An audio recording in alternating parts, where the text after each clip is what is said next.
आज के लेक्चर में हम लोग देखेंगे परम्यूटेशन कम्बिनेशन होता क्या है, इसमें डिफरेंट टाइप के क्वेश्चंस कैसे पूछे जाते हैं। तो सबसे पहले कम्बिनेशन क्या होता है। कम्बिनेशन का लिटरल मीनिंग होता है सिलेक्शन, ओनली सिलेक्शन, सिलेक्शन जहाँ पे अरेंजमेंट की गुंजाइश नहीं है। जैसे इसमें एक एग्जांपल देते हैं कि मान लो 11 प्लेयर्स है Indian cricket team, Indian cricket team, और इसमें ओपनिंग पेयर मुझे दो इसमें प्लेयर चुनने हैं जो ओपनिंग पेयर के लिए। तो सपोज हमने जो ओपनिंग पेयर चुना वो ईशान किशन और रोहित शर्मा को चुना, ईशान और रोहित। तो ओपनिंग पेयर ईशांत रोहित जो होगा, ईशांत रोहित वही होगा जो रोहित ईशांत होगा। अरेंजमेंट का इसमें कोई फ़र्क नहीं पड़ता है, सिर्फ हमने क्या करना है कि 11 में से 2 चुनना है। तो जहाँ सिर्फ चुनना है, अरेंजमेंट करने की कोई गुंजाइश नहीं है, उसको बोलते हैं कॉम्बिनेशन। तो कॉम्बिनेशन जो होता है selection of r out of n. तो इसको हम लोग सिलेक्शन को दिखाते हैं NCR से, और NCR क्या होता है, n factorial by r factorial n minus r factorial. तो यहाँ पे 11 में से 2 प्लेयर चुनने हैं, 2 players for opening the inning. तो इसमें क्या हो गया, 11 में से 2 चुना, 11C2 मतलब 11 फैक्टोरियल 2 फैक्टोरियल 11 माइनस 2 फैक्टोरियल। ये हो गया कम्बिनेशन। और परम्यूटेशन क्या होता है कि सेलेक्ट तो करना ही है और आपस में उसको अरेंज भी कर सकते हैं। जो हमने सेलेक्ट किया उसको आपस में अरेंज कर सकते हैं। तो परम्यूटेशन हो गया सिलेक्शन एंड अरेंजमेंट।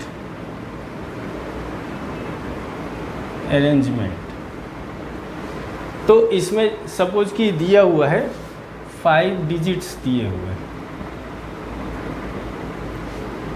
we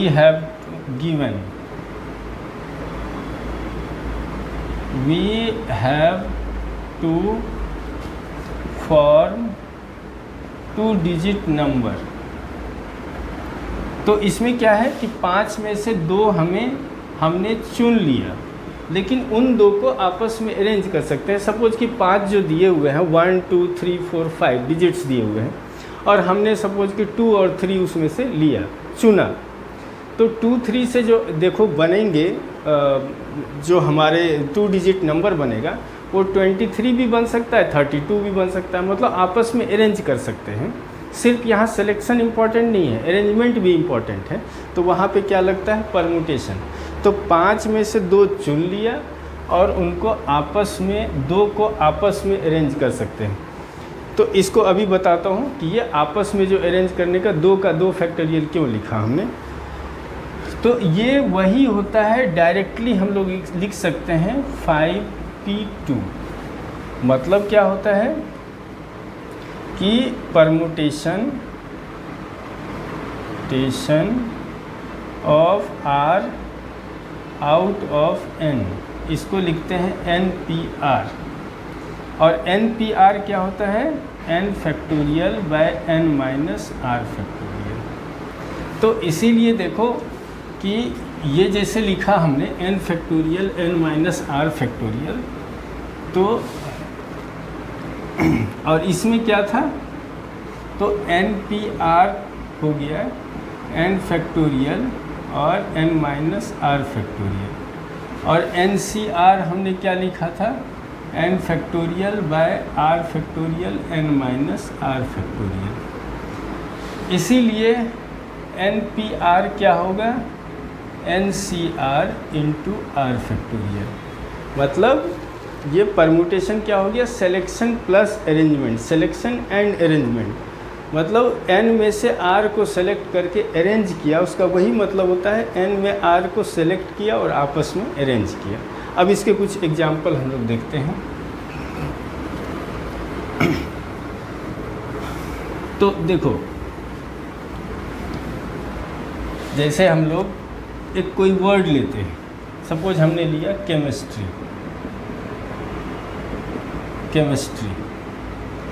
अब इससे हम लोग सपोज कि 4 हम लोग लेटर्स लेके हमें वर्ड बनाने हैं। इनके जो लेटर्स है उसको 4 लेटर को यूज़ करके हमें वर्ड बनाने हैं।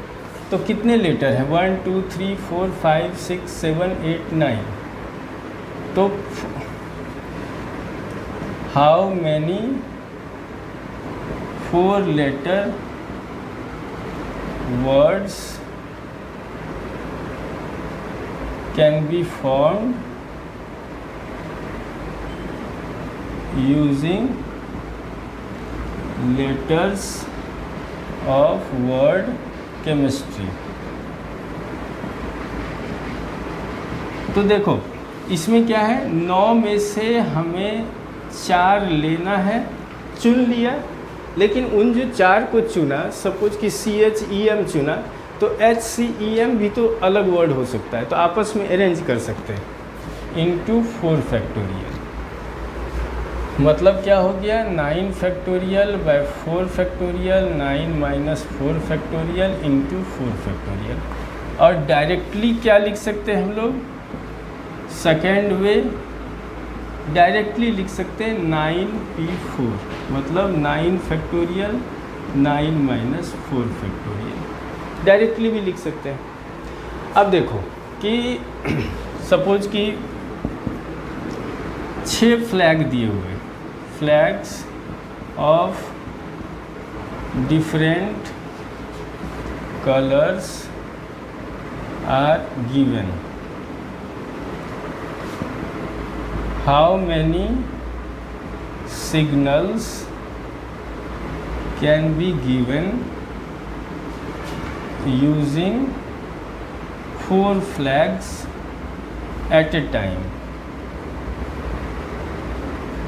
तो 6 में से 4 फ्लैग यूज़ करके हमें सिग्नल देना है। तो 4 फ्लैग देखो कि 4 फ्लैग जो रेड, ब्लैक, वाइट, ऑरेंज, कोई 4 फ्लैग लिया तो उसका अलग सिग्नल होगा, और उसको अरेंज कर दिया हमने कलर्स को तो उसका अलग सिग्नल होगा। तो मतलब 6 में से 4 जो फ्लैग हमें सिग्नल देने हैं उसको हम लोग अरेंज भी कर सकते हैं, कोई भी 4 फ्लैग चुन के उसको आपस में अरेंज कर सकते हैं। तो 6C4 इंटू 4 फैक्टोरियल, या हम लोग लिख सकते हैं 6p4, मतलब 6 factorial 4 factorial 6 minus 4 factorial into 4 factorial. इसको हम लोग लिख सकते हैं 6 माइनस 4 फैक्टोरियल, डायरेक्टली हम लोग। अब देखो, मान लो कि 4 लेटर वर्ड्स बनाने हैं 8 लेटर्स में, ठीक। तो डायरेक्टली हम लोग बोल सकते हैं 8 में से 4 लेके बनाना है तो 8p4, लेकिन उसमें कुछ दे दिया क्राइटेरिया कि at least 1 letter should be repeated. How many 4 letter word can be made using 8 letters? At least 1 letter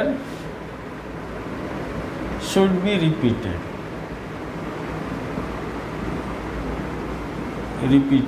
देखो, how many 4 letter words can be made using 8 letters? एक लेटर जो है कम से कम वो हमेशा रिपीट होना चाहिए। तो इसका रूल क्या है कि एटलीस्ट 1 मतलब होता है नो रेस्ट्रिक्शन माइनस नन। इसका मतलब क्या है कि नो रेस्ट्रिक्शन मतलब 8 4 letters out of 8 with no restriction of repetition।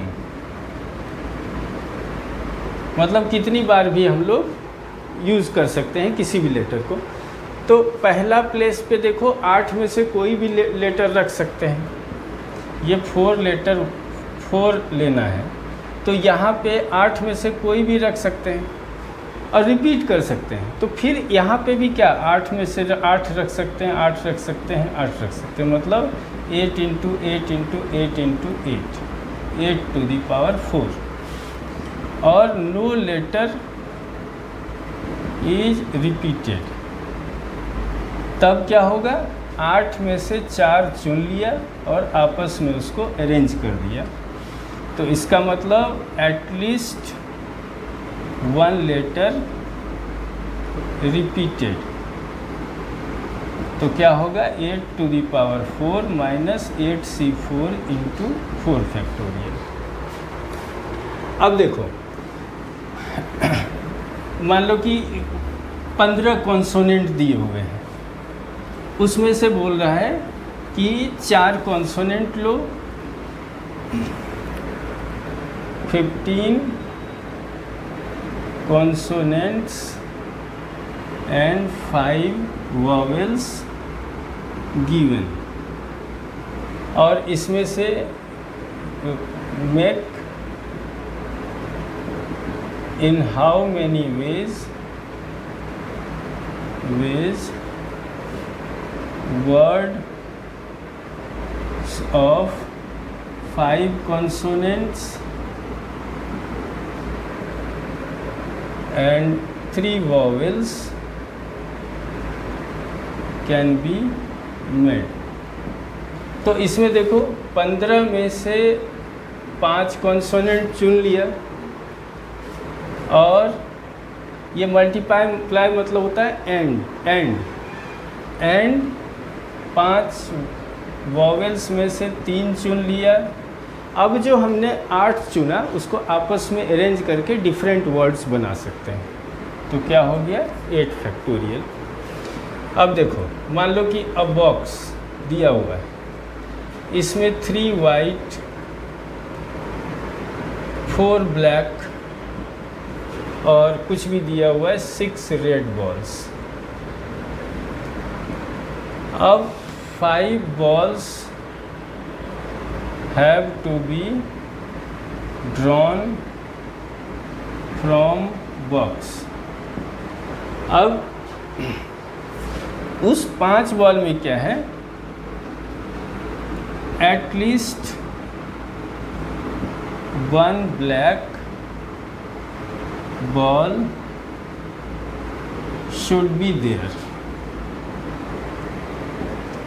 अब देखो 3 वाइट इतने हैं, 5 बॉल हमें ड्रॉ करना है। तो हमें क्या करना है, कम से कम 1 बॉल होना चाहिए। तो क्या लिखा हमने, एटलीस्ट 1 मतलब होता है नो रेस्ट्रिक्शन माइनस नन। हमें क्या करना है, 5 बॉल चुनना है, कितने में से 13 में से। तो नो रेस्ट्रिक्शन, तो 5 बॉल्स आउट ऑफ 13, तो कितना हो गया 13c5। अब no black,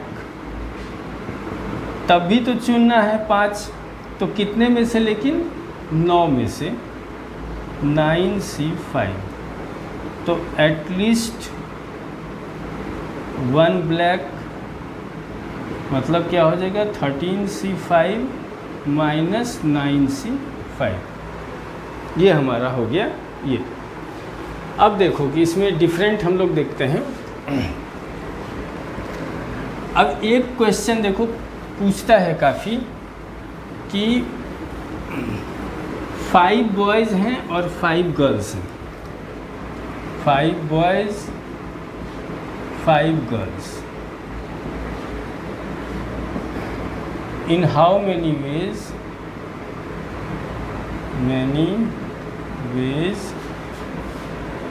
they should sit in a line so that boys and girls are alternate. तो देखो, जैसे मान लो कि 5 बॉयज़ को हमने ले लिया, boy second, third, fourth, fifth. अब हम लोग अगर ये बोल दें कि 1 2 3 4 5 6 जगह हो गए, यहाँ पे गर्ल्स को डाल दें तो अल्टरनेट हो जाएगा। तो ऐसा तो नहीं हो सकता है ना कि इन 6 में हमने क्या किया, इन 6 में 5 डालना है गर्ल्स को, तो हो सकता है कि 1 2 3 4 5 डाल दें तो ये दोनों साथ में हो जाएंगे। तो ऐसा नहीं कर सकते। तो इसके 2 तरीके से हम लोग करेंगे। पहले बॉयज़ को हमने रख लिया 5 फैक्टोरियल। अब हमने एक वे से यहाँ रख दिया गर्ल्स को, ऐसा। तो क्या हो गया, 5 जगहों में 5 गर्ल्स को 5 फैक्टोरियल।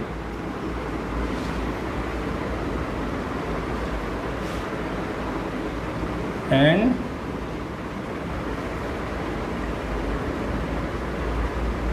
ways to sit, और 5 girls in 5 places।